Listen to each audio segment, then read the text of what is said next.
Parliament ఎన్నికలకు ముందు మోడీ సర్కార్ పెట్రోల్ ధరలను భారీగా తగ్గించనుందా? ఉచితాలు అనుచితాలు అంటూ చెప్పిన కేంద్ర ప్రభుత్వం ఎన్నికలకు ముందు ప్రజలపై వరాలు కురిపించనుందా? క్రూడ్ ఆయిల్ ధరలు పడిపోయినప్పుడు కూడా పెట్రోల్ ధరలు తగ్గించిన బీజేపీ సర్కార్ ఎలక్షన్స్ టైంలోనే ఎందుకు తగ్గిస్తుంది? కరోనా పాండమిక్ సమయంలోనూ ఎక్సైజ్ సుంకాన్ని పెంచిన మోడీ ప్రభుత్వం ఇప్పుడు ఎందుకు కనికరం చూపుతుంది? పెట్రోల్ ధరలను ప్రభావితం చేస్తున్న బీజేపీ మార్క్ రాజకీయాలపై స్పెషల్ స్టోరీ. राजस्थान सरकार गुजरात, उत्तर प्रदेश, हरियाणा से 12-13 रुपया पेट्रोल एक लीटर का ज्यादा लेती है, महंगा पेट्रोल बेचती है और कट की कंपनी चलाती है। मैं आज राजस्थान को वादा करता हूं, मैं गारंटी देता हूं, 3 दिसंबर के बाद भाजपा सरकार बनेगी, पेट्रोल डीजल की कीमतों की समीक्षा की जाएगी। సాధారణంగా ముడి చమురు ధరలు తగ్గినప్పుడు పెట్రోల్ ధరలు తగ్గుతుంటాయి. కానీ దేశంలో 2014లో బీజేపీ గద్దెనెక్కిన తర్వాత పెట్రోల్ ధరల విషయంలో కొత్త ట్రెండ్ మొదలైంది. ఎన్నికలకు ముందు పెట్రోల్ డీజిల్ ధరలు తగ్గించడం, తర్వాత మళ్లీ జనాలను వాయించడమే ఆ ట్రెండ్. వరుసగా 2 టర్ములు మోదీ సర్కారు పాలనను నిశితంగా పరిశీలిస్తే ఇది అక్షర సత్యం. అంతర్జాతీయంగా ముడి చమురు ధరలు, దేశంలో పెరిగిన పెట్రోల్ ధరలను గమనిస్తే అసలు పొంతనే ఉండదు. కేవలం రాజకీయ కోణంలోనే దేశంలో పెట్రోల్, డీజిల్, గ్యాస్ ధరలు ప్రభావితమవుతున్నాయి. 9 ఏళ్లుగా బీజేపీ ఏలుబడిలో జరిగిందిదే. దేశంలో ఏదైనా రాష్ట్రాల్లో ఎన్నికలు జరిగినప్పుడు కేంద్రం సడన్ గా పెట్రోల్, గ్యాస్ ధరలు తగ్గిస్తుంది, మళ్లీ ఎన్నికలు పూర్తవగానే పెంచేస్తుంది. నిజానికి 2014 తర్వాత అంతర్జాతీయంగా ముడి చమురు ధరలు భారీగా పతనమయ్యాయి. కానీ ప్రజలకు మాత్రం పెట్రోల్, డీజిల్ ధరల విషయంలో ఎటువంటి ఊరట దక్కలేదు. అసలు పెట్రోల్ ధరలను సెంచరీ దాటించిన ఘనత మోదీ సర్కార్కే దక్కుతుంది. ఇక పార్లమెంటు ఎన్నికలు దగ్గర పడుతున్న వేళ ఇప్పుడు మరోసారి పెట్రోల్ ధరలను భారీగా తగ్గించి ఓట్లు దండుకోవాలని బీజేపీ ఎత్తుగడలు వేస్తోంది. ఇన్నాళ్లు అంతర్జాతీయంగా ముడి చమురు ధరలు తక్కువగా ఉన్నప్పటికీ పెట్రోల్ ధరలు పెంచేసి పన్నుల రూపంలో లక్షల కోట్లు కేంద్రం ఖజానాలో వేసుకుంది. పన్నుల రూపంలో వచ్చిన డబ్బులను ఇప్పుడు ఎన్నికలకు ముందు ప్రజలపై వరాలు కురిపించేందుకు సిద్ధమవుతున్నట్లు తెలుస్తోంది.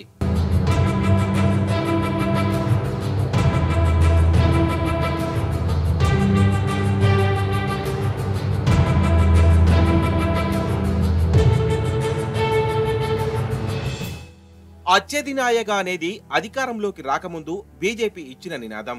కానీ నమ్మిన అనబోస్తే పుచ్చి బుర్రలైనట్టు గద్దెనెక్కిన తర్వాత గాని దేశ ప్రజలకు అసలు సంగతి అర్థం కాలేదు.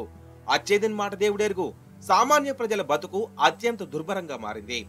ముఖ్యంగా పెట్రోల్, గ్యాస్ ధరల విషయంలో మోదీ సర్కార్ సామాన్యుడి నడ్డి విరిచింది. బీజేపీ అధికారంలోకి వచ్చిన తర్వాత ఊహకందని రీతిలో పెట్రోల్, గ్యాస్ ధరలు పెరిగాయి. అంతర్జాతీయ చమురు ధరలతో సంబంధం లేకుండా మోదీ సర్కార్ ఎప్పటికప్పుడు ధరలు పెంచుతూనే పోయింది. ఒక దశలో క్రూడ్ ఆయిల్ ధరలు తగ్గినా ఎక్సైజ్ సుంకం పెంచి అదనపు ఆదాయాన్ని సమకూర్చుకుంది. ఎంతసేపు జనాలను బాధుడి మినహాయిస్తే ప్రజల శ్రేయస్సు కోసం ఆలోచించిన పాపాన పోలేదు. 2014లో కేంద్రంలో మోదీ ప్రభుత్వం వచ్చిన తర్వాత ఈ పెట్రోల్, డీజిల్ ధరలు క్రమంగా పెరుగుతూ సెంచరీ దాటాయి. ప్రస్తుతం లీటర్ పెట్రోల్ ధర దాదాపు 110 రూపాయలకు పైగానే ఉంది. 2014లో పెట్రోల్ ధర 71 రూపాయలు ఉండగా డీజిల్ ధర 55 రూపాయలు ఉంది. మోదీ ప్రభుత్వం ఏర్పడక ముందు పెట్రోల్ పై కేంద్రం పన్ను లీటర్కు 9 రూపాయల 48 పైసలు ఉండగా డీజిల్ పై 3 రూపాయల 56 పైసలుగా ఉంది. అంతర్జాతీయంగా చమురు విలువలు తగ్గినప్పుడు కూడా మోదీ ప్రభుత్వం వాటిపై సుంకం విపరీతంగా పెంచింది. పెట్రోల్ పై లీటర్కు 32 రూపాయల 9 పైసలు, డీజిల్ పై లీటర్కు 31 రూపాయల 8 పైసలు వసూలు చేసింది. గడిచిన 9 ఏళ్లలో పెట్రోల్ పై కేంద్ర ప్రభుత్వం 290% పైగా ఎక్సైజ్ సుంకాన్ని పెంచింది. డీజిల్ పై అయితే ఏకంగా 600% పైగా ఎక్సైజ్ డ్యూటీని పెంచిన మోదీ సర్కార్ ప్రజల నెత్తురు తాగుతోంది.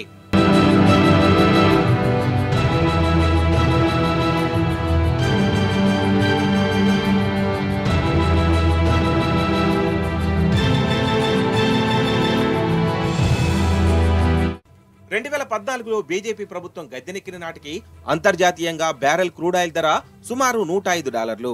ఆ తర్వాత వివిధ కారణాల వలన ఒకానొక దశలో సుమారు $40 కనిష్టానికి ముడి చమురు ధర పడిపోయింది. కానీ దేశంలో మాత్రం పెట్రోల్, డీజిల్ ధరలు అలాగే కొనసాగాయి. కరోనా సంక్షోభ సమయంలోనూ ఎక్సైజ్ సుంకాన్ని పెంచిన ఘనత బీజేపీ సర్కార్కే దక్కుతుంది. కరోనా పాండమిక్ టైంలో బ్యారెల్ ముడి చమురు ధర $20 కంటే తక్కువగా పడిపోయింది. ఆ లెక్కన దేశంలో పెట్రోల్ ధరలు భారీగా తగ్గాలి. కానీ ఇందుకు భిన్నంగా మోదీ సర్కార్ పెట్రోల్ ధరలపై ఎక్సైజ్ సుంకాన్ని 20 రూపాయలు పెంచింది.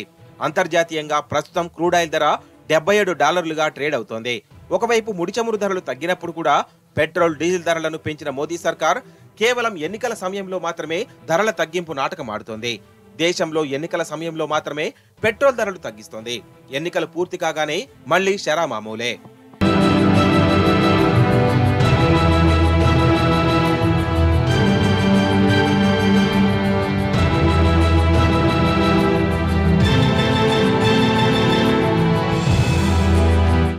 పెట్రోల్ ధరలపై ప్రజల నుంచి పన్నుల రూపంలో దండుకున్న మొత్తాన్ని ఎన్నికల వేళ తమ రాజకీయ లబ్ధి కోసం వినియోగించుకునేందుకు మోదీ సర్కార్ సిద్ధమవుతుంది. అందుకే ఒకవైపు పార్లమెంటు ఎన్నికల దగ్గర పడుతున్న వేళ పెట్రోల్ డీజిల్ ధరలు భారీగా తగ్గించాలని ప్లాన్ వేస్తోంది. వచ్చే ఎన్నికల్లో లబ్ధి పొందే ఆలోచన తప్ప ప్రజల సంక్షేమం గురించి ఇసుమంత ఆలోచన లేదు. ఒకవేళ నిజంగానే ప్రజల పక్షాన ఆలోచించే సర్కార్ అయితే ముడి చమురు ధరలు $20 పడిపోయిన సందర్భంలో కూడా ధరలు ఎందుకు పెంచింది? అంతర్జాతీయంగా చవక ధరలకు పెట్రోల్ ఉత్పత్తులు కొని అధిక ధరలకు దేశ ప్రజలకు ఎందుకు అమ్మింది? న్యాయంగా ధరలు దించాల్సిన సమయంలో దించకుండా ఎన్నికల ముందు ఎందుకు తగ్గిస్తోంది? ఇన్నాళ్లుగా పెట్రోల్ ధరలను పెంచి పన్నుల రూపంలో దాదాపు 30 లక్షల కోట్ల ఆదాయం సమకూర్చుకుంది మోదీ సర్కార్. ఇప్పుడు ఎలక్షన్స్ టైంలో ఆ మొత్తాన్ని ప్రజలపై వరాలు కురిపించేందుకు సిద్ధమవుతున్నట్లు సమాచారం. పెట్రోల్ ధరలు తగ్గించడంతో పాటు వివిధ సంక్షేమ పథకాల రూపంలో ప్రజలకు ఎరవేసేందుకు మోదీ ఎండుకు సన్నద్ధమవుతున్నట్టు తెలుస్తోంది.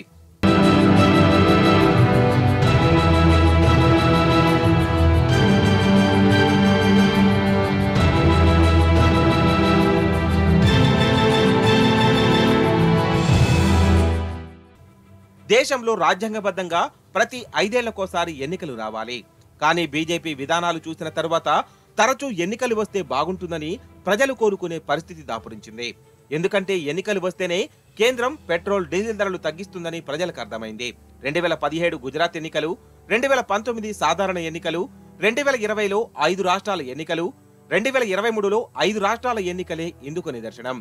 ఎన్నికలకు ముందు కొన్ని వారాల పాటు పెట్రోల్ ధరలు స్థిరంగా ఉంచడంతో పాటు కొన్నిసార్లు తగ్గించింది. కానీ ఫలితాలు వచ్చిన మరుక్షణం నుంచి దాదాపు ప్రతిరోజు పెట్రోల్ ధరల్ని మోదీ సర్కారు పెంచుకుంటూ పోయింది.